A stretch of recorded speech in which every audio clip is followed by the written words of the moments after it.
ఉపాధ్యాయుల వారికి నాతో ఉపాధ్యాయులకు గుడ్ మార్నింగ్. అలాగే పిల్లలకు మాస్టర్ వాళ్లకు జాతీయ సైన్స్ దినోత్సవ శుభాకాంక్షలు తెలియజేస్తున్నాను.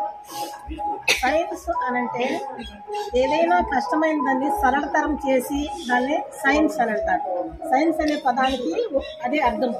ఎందుకంటే కఠినమైన జీవన విధానం నుండి సరళతరమైన జీవన విధానం అంటే సులభంగా ఉండేవి నేర్చుకుని మనము జీవించే విధానాన్ని సైన్స్ అని అంటారు. ఇంగ్లీష్లో తెలుగులో సైన్స్ అని అంటారు. అదే ఈ సైన్స్ కనుక్కోకముందు ఏ విధంగా ఉండేవాళ్ళు ఇప్పుడు మాస్టర్ చెబుతూ వచ్చారు. కఠినమైన పరిస్థితుల్లో ఉండేవాళ్ళు. అలాంటి పరిస్థితుల నుంచి ఆధునిక జీవన విధానానికి సైన్స్ ఎంతగానో తోడ్పడుతుంది. సైన్స్ అండ్ టెక్నాలజీ ఈ రోజుల్లో ఎంతగానో అభివృద్ధి చెందటం వలన మానవుడు నడక నుంచి ఆకాశంలో ఎగిరే విమానాల వరకు చంద్రమండలంలో వెళ్ళే ర్యాకెట్ వరకు కనుక్కోవటం జరిగింది. అలాగే ఆహార విధానం కానీ దుస్తులు కానీ మందులు కానీ కొత్త టీకాలు కనుక్కోవడము ఇలాంటి ఎన్నో కూడా శాస్త్రవేత్తలు కనుక్కుంటూ వచ్చారు. అనేక మంది శాస్త్రవేత్తలు కనుక్కుంటున్నారు. అయితే ఈరోజు జాతీయ సైన్స్ దినాన్ని కనుక్కోవడానికి ఒక శాస్త్రవేత్త పేరు మనం ముఖ్యంగా తీసుకోవచ్చు. ఆయనే CV Ramachandran. Sir CV Ramachandran. Sir అనేది ఆయన సి అంటే చంద్రశేఖర్, వి అంటే వెంకట రామన్. చంద్రశేఖర్ ఒక భౌతిక శాస్త్ర ఉపాధ్యాయుడు వల్ల ఫిజిక్స్ లెక్చరర్.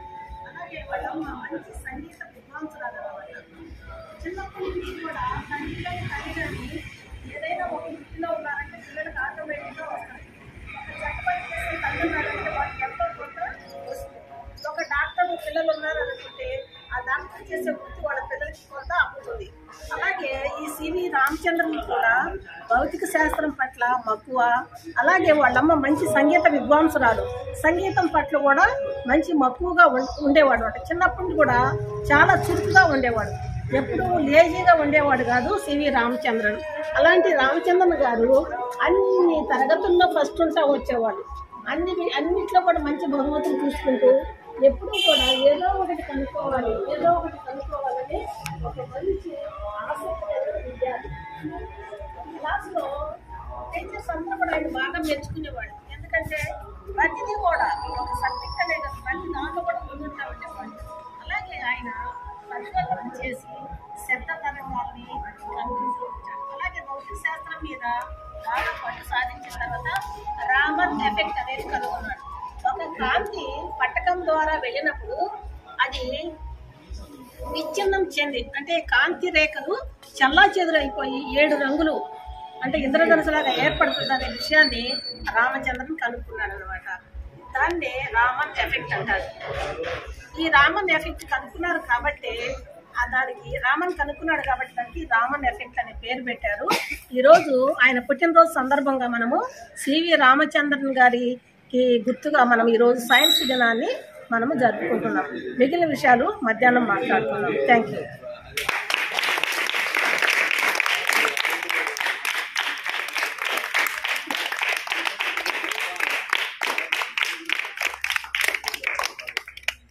మరి టీచర్ గారు సైన్స్ చెందినటువంటి విషయాలు చాలా క్లుప్తంగా చెప్పారు. తర్వాత సైన్స్తో కొన్ని ప్రయోగాలు స్పెషల్గా మీకు మధ్యాహ్నం చూపిస్తారు టీచర్ గారు. మీకోసం రాత్రి పాపం నిద్ర లేకుండా కష్టం పడ్డారు. ఎందుకంటే మరి సైన్స్తో కూడిన ప్రయోగాలు అంటే అది ప్రాక్టికల్ ఊహల్లో ఎఫించే కాదు, ప్రాక్టికల్గా చేసి చూపించేయి. అవన్నీ సైన్స్కి సంబంధించి. సరే, మిగిలిన విషయాలు మనం క్లాస్లో చెప్పుకుందాం. మరి టీచర్ గారు కూడా మీకు ప్రాక్టికల్గా చూపిస్తారు. సరేనా? రైట్. మరి టీచర్ గారికి అలా సైన్స్ దినోత్సవ శుభాకాంక్షలు.